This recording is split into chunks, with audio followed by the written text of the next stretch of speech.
International seed testing association Congress का आज हैदराबाद में इफ्तिताह किया गया। मुमलिकती वजीर ज़राअत कैलाश चौधरी ने कॉन्फ्रेंस से खिताब किया। माधोपुर के HICC में कॉन्फ्रेंस मुनक्किद की गई। रियासती वजीर दाखिला मोहम्मद महमूद अली और इस कॉन्फ्रेंस में बतौर मेहमान खुसूसी शरीक रहे। रियासती वजीर ज़राअत सिंगिरेड्डी निरंजन रेड्डी, किसान कोऑर्डिनेशन समिति के चेयरमैन जी सुखेंद्र रेड्डी और दीगर इस कॉन्फ्रेंस में शरीक रहे।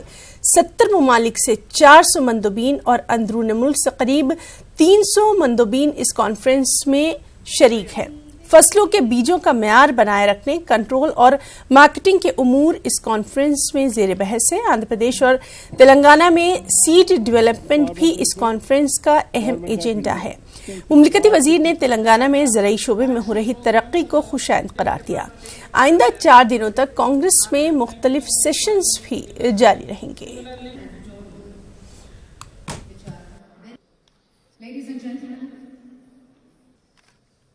Indian seed industry today is one of the leading seed industries in the world and producing almost all kind of seeds for domestic as well as international market, owing to its geographical and climatic advantages.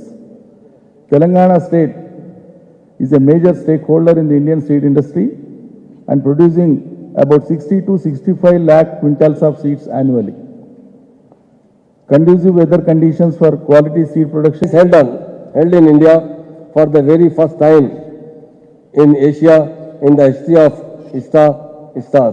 95 years after its inspection, involving around 600 global experts from various countries, which will certainly help in seed research, education, production and quality regulation.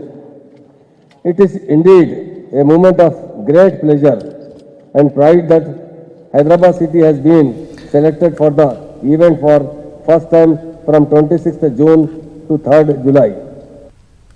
Telangana की कानून साज assembly और कानून साज council की इमारतों को इरम मंजिल मुंतकिल किया जाएगा। इस सिलसिले में 100 करोड़ रुपए मुख्तस किए गए हैं। कल इरम मंजिल में मुनक्किद होने वाली संग बुनियाद तकरीब में KCR भूमि पूजन करेंगे और इसके बाद असेंबली और काउंसिल की नई इमारतों की तामीर का काम शुरू हो जाएगा। फिलहाल मौजूद असेंबली को 1905 ईस्वी से 1913 के दौरान तामीर किया गया था और इसे टाउन हॉल कहा जाता था। 1992 में आंध्र प्रदेश बन जाने के बाद पहला असेंबली सेशन मौजूदा असेंबली की इमारत में मुनक्किद किया गया। उधर नई असेंबली इमारत बनाने के लिए सखावती विरसे की हैसियत रखने वाली इमारत को तोड़ने की भी कई जानिब से मुखालिफत की जा रही है। कुछ समाजी कारकुनान ने इस ज़िम्न में अदालत से भी रुजू किया है।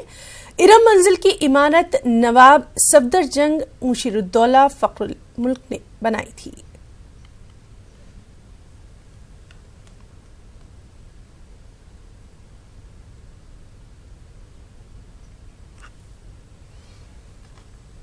और वहीं दूसरी जानिब हैदराबाद में नया और बैनुल-अक़वामी मेयार का सेक्रेटेरिएट तामीर करने का काम कल से शुरू हो जाएगा।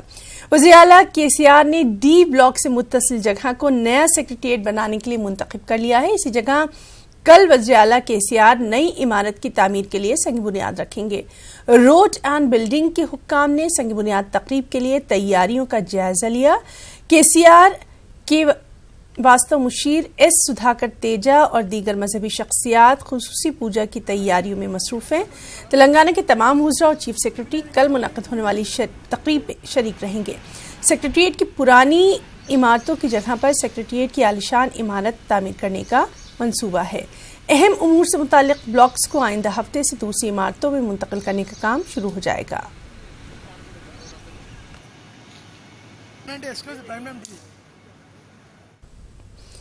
मध्य प्रदेश के साबिक़ वज़ीर आला और बीजेपी के सीनियर लीडर शिवराज सिंह चौहान का कहना है कि बीजेपी का लोकसभा इलेक्शन के दौरान मुजाहरा अच्छा रहा। अगला निशाना 2023 में तेलंगाना रियासत में बीजेपी की हुकूमत बनाना है। उन्होंने TRS और कांग्रेस दोनों को ही तनकीद का निशाना बनाया।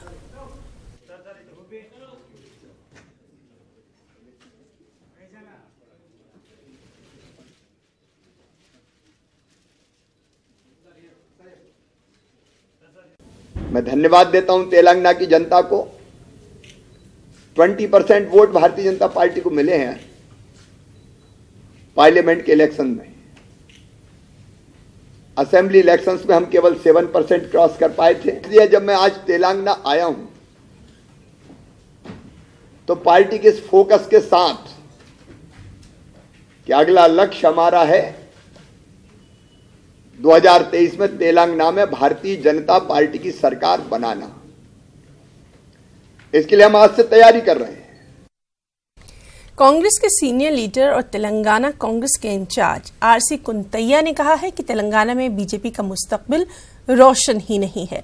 उन्होंने कहा कि टीआरएस को अवाम ने लोकसभा इलेक्शन में शिकस्त दी है। कुंतैया ने आदिलाबाद के बीजेपी एमपी बापूराव के मुतनाज़ा बयान की भी मजम्मत की।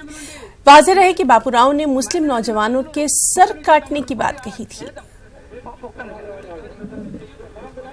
तो लगता है वोट प्रतिशत बढ़ गया 3 महीना में, 17% वोट परसेंट बढ़ गया, वोट प्रतिशत नहीं बढ़ा। आप अगर देखेंगे आदिलाबाद में जो भद्र व्यक्ति बोल रहा है काट देंगे, ये डेमोक्रेसी है, उनका सरकार है, कोई गलत हो सकता है, माइनॉरिटी वाले कर सकते हैं, मगर सर काट देंगे डेमोक्रेसी में बोलना बिल्कुल गलत है। This is not correct. मगर इसमें वो बीजेपी का वोट नहीं, 3,80,000 गोंड वोट है, वो वोट उनको मिल गया और पैसा मिल गया। जो स्वयं बापूरा कांग्रेस में भी एमएलए टिकट तो हार गया, वो जीत गया बिकॉज ऑफ पावर, मनी और गोंड वोट उनको मिल गया पूरा विधानसभा का। और निजामाबाद में भी लोग इतना टीआरएस एंड केसीआर से खिलाफ थे, उनको लड़की को सबक सिखाने के लिए जो हमको खबर मिला, वो लोग करीमनगर में और निजामाबाद जो उनका घर था जहां से तेलंगाना आंदोलन मूवमेंट हुआ था, इसमें भी उनको हार का स्वीकार करना पड़ा। इसलिए स्वीकार करना पड़ा कि सिकंदराबाद, करीमनगर और निजामाबाद में लोग सोचे चाहे कोई भी जीते, टीआरएस को हराना है, केसीआर का लड़की को हराना है। कुछ समझ में आना चाहिए केसीआर को। तो कांग्रेस की खराब समय में गया है, उनको कोई किसी भी कीमत पर कांग्रेस में नहीं लेंगे हम। नशे की लानत के खिलाफ लड़ने के लिए उलमाए कराम और आइमा अपना असर रसूख और वसाइल इस्तेमाल करें। तेलुगु जबान के माहिर मोटिवेशनल स्पीकर शेख शफीउद्दीन उर्फ ब्रादर शफी ने international day against drug abused and illicit trafficking के मौके पर नेनू सायतम के उन्वान से शऊर बेदारी प्रोग्राम मुनक़िद किया। पेश है ब्रादर शफी से की गई खास बातचीत।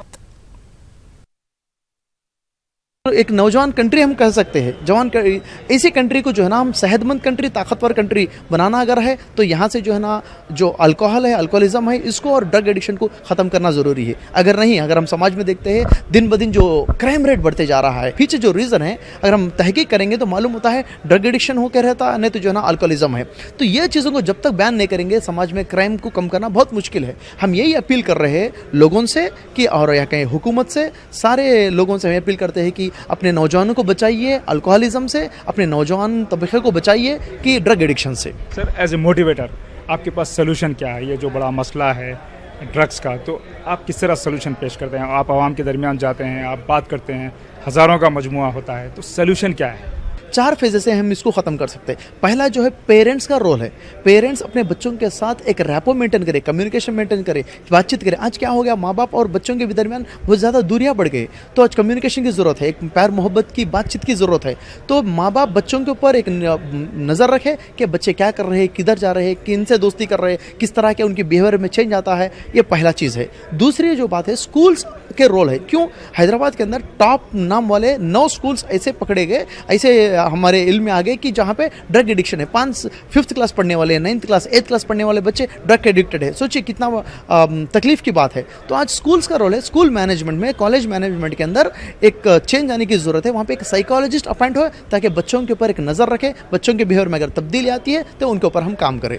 और इसी तरह हुकूमत का रोल है, अगर कहीं भी ड्रग ट्रैफिकिंग होता है, कोई जो है ना ड्रग्स को एक जगह से दूसरी जगह लेके आता है, किसी को इंतजाम करने की कोशिश करता है, ऐसा कोई पकड़े जाता है।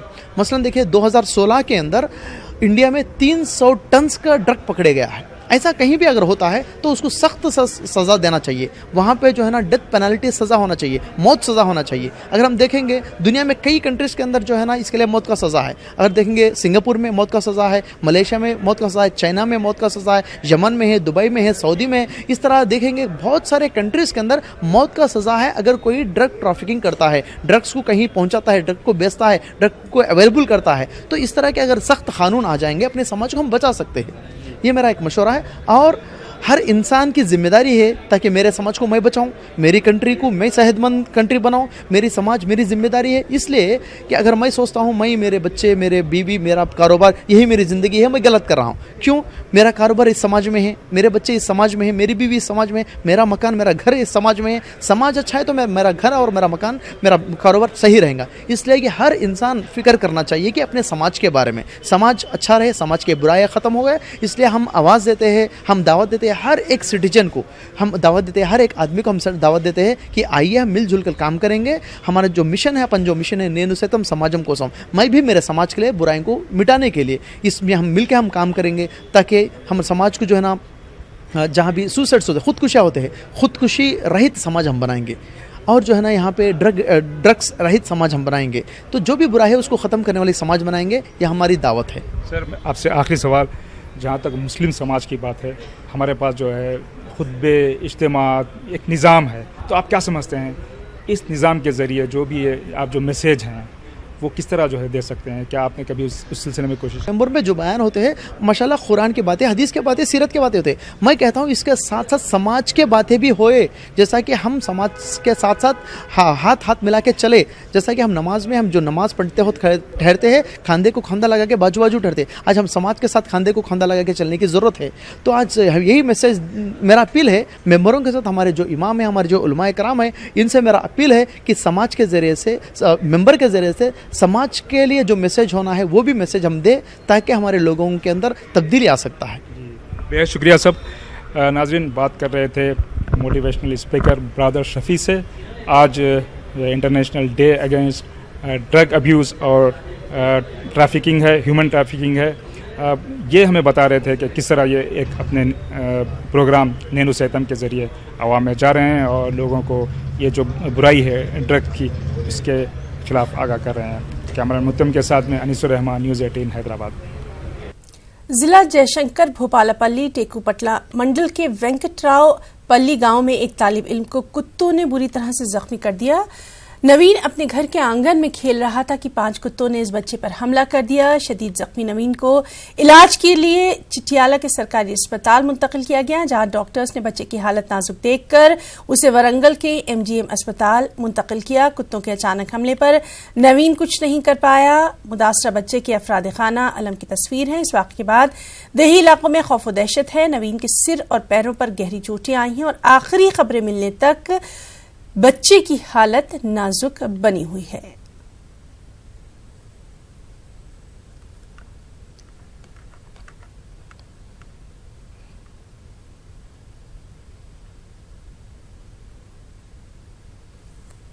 रियासती मेडिकल काउंसिल के ज्वाइंट कमिश्नर अशोक ने आज सुबह यादद्री भुंगेर जिला हेडक्वार्टर में अचानक मुआयना किया। 9 बजे अस्पताल पहुंचकर उन्होंने वहां का मुआयना किया तो सिर्फ 2 डॉक्टर ड्यूटी पर हाजिर थे। नर्सें और दीगर तिब्बी अमला अस्पताल में मौजूद नहीं था, जिस पर अशोक ने तिब्बी अमले पर बरहमी का इजहार किया। मेडिकल काउंसिल के ज्वाइंट कमिश्नर ने सुप्रिंटेंडेंट को फोन करके अस्पताल तलब किया। उन्होंने आउट पेशेंट सर्विस शुरू न करने की वजूहात पूछी। मेडिकल लैब में अमले की गैर मौजूदगी पर भी अशोक बरहम हो गए। इस दौरान उन्होंने मरीजों और तीमारदारों को दरपेश मसाइल भी सुने। लेबर रूम में तमाम तरह की सहूलियात जल्द मुहैया कराने का भी ऐलान किया। रात के औकात भी मेडिकल टेस्ट करवाने की सहूलत दस्तयाब कराने का अशोक ने यहां वादा किया।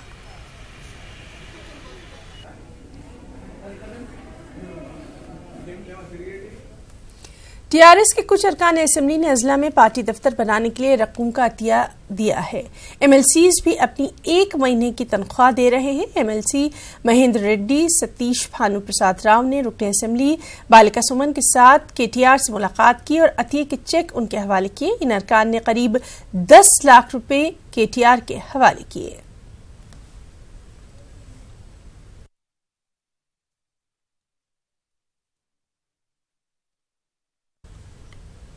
यादाद्री मुंगेर जिला हेडक्वार्टर की बाईपास रोड पर हादसे में 6 अफराद जख्मी हो गए। 2 की हालत नाजुक है। दोनों को बेहतर इलाज के लिए हैदराबाद मुंतकिल किया गया है। बाकी का इलाज मुंगेर के एरिया अस्पताल में जारी है। दरअसल एक खानदान शादी का रिश्ता तय करने के लिए कार से वनपूर्ति के लिए रवाना हुआ। इसी दौरान इन लोगों की कार एक ट्रैक्टर से टकरा गई। मोट कुंडुरू से ताल्लुक रखने वाले खानदान के 4 अफराद जख्मी हुए। इस हादसे में ट्रैक्टर पर सवार 2 लोगों की हालत नाजुक बताई गई है।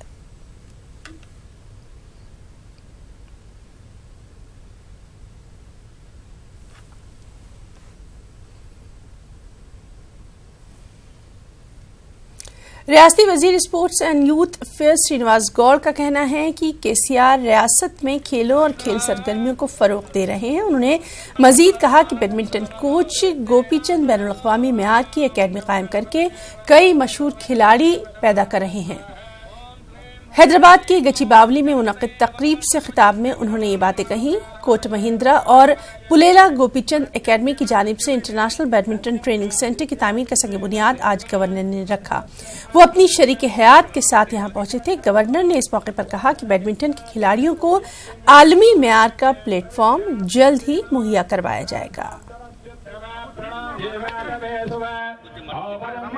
मरकजी वजीर माहौलियात प्रकाश जावड़ेकर ने कहा है कि मोदी हुकूमत आंध्र प्रदेश की तरक्की के लिए अहद की पाबंद है। पोलावरम प्रोजेक्ट के तामीरी कामों में तेजी लाने के लिए हुकूमत ने दी गई राहत में 2 साल की तौसीक़ की है। पोलावरम प्रोजेक्ट को कौमी प्रोजेक्ट करार दिया गया है।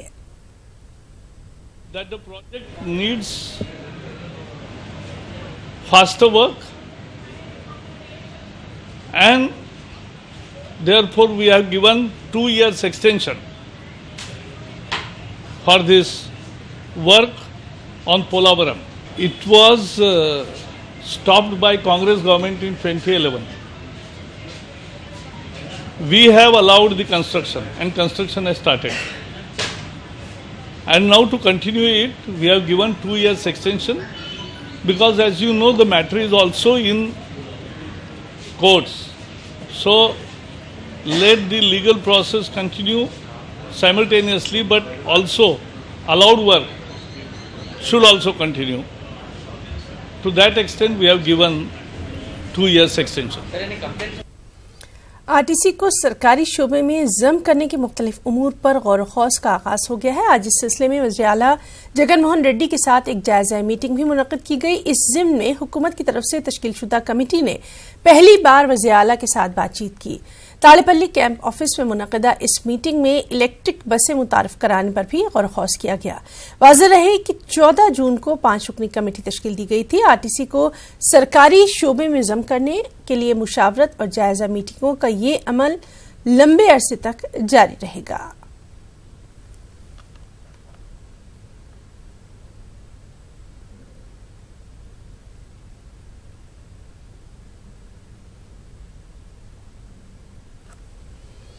आंध्र प्रदेश की राजधानी अमरावती में प्रजा वेदिका इमारत को तोड़ने का काम जारी है।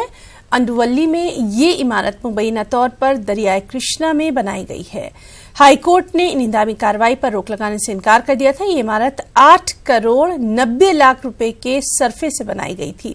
नई राजधानी में अवामी प्रोग्राम मुनक़िद करने के लिए कोई जगह नहीं थी, इसीलिए चंद्रबाबू नायडू ने कॉन्फ्रेंस और दीगर प्रोग्राम करने के लिए इस इमारत की तामीर करवाई थी। ये इमारत नायडू की किराए की रिहाइशगाह से मुत्तसिल थी। इक़्तिदार खो देने के बाद नायडू ने वज़ीर आला जगन मोहन रेड्डी को खत लिखकर प्रजा वेदिका इमारत उन्हें देने की गुजारिश की थी। जगन मोहन रेड्डी ने इस इमारत में कलेक्टर्स और पुलिस की एक कॉन्फ्रेंस कराने के बाद इसे गैर कानूनी करार दे दिया था और कहा था कि गैर कानूनी इमारतों के खिलाफ एक सख्त पैगाम देने के लिए ही वो इस इमारत को मुनहदिम करवा देंगे।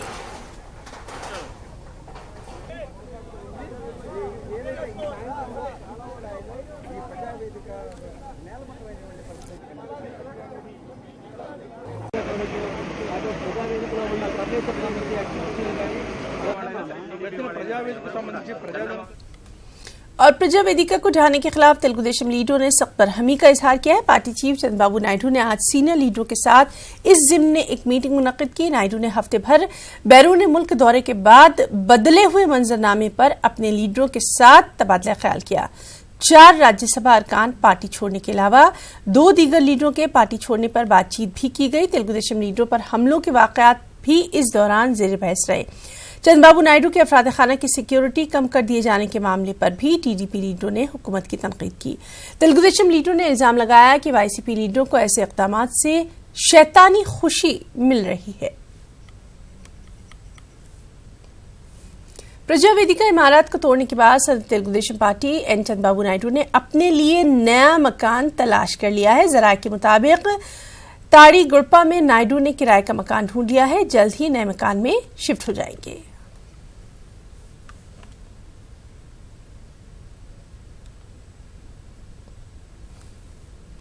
आंध्र प्रदेश असेंबली के बजट सेशन का जुलाई 11 से आगाज होगा। 12 जुलाई को बजट पेश किया जाएगा। रियासत में वाईएसआर कांग्रेस की हुकूमत बनने के बाद जगनमोहन हुकूमत का ये पहला बजट है।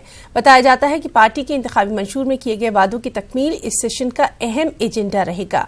जुमला 15 दिन असेंबली सेशन चलेगा। बजट की तैयारी के लिए 1 और 2 जुलाई को रियासत के वज़ीर फाइनेंस बी राजेंद्र नाथ रेड्डी ने तमाम महकमा जात के वज़रा के साथ इजलास भी तलब किया है।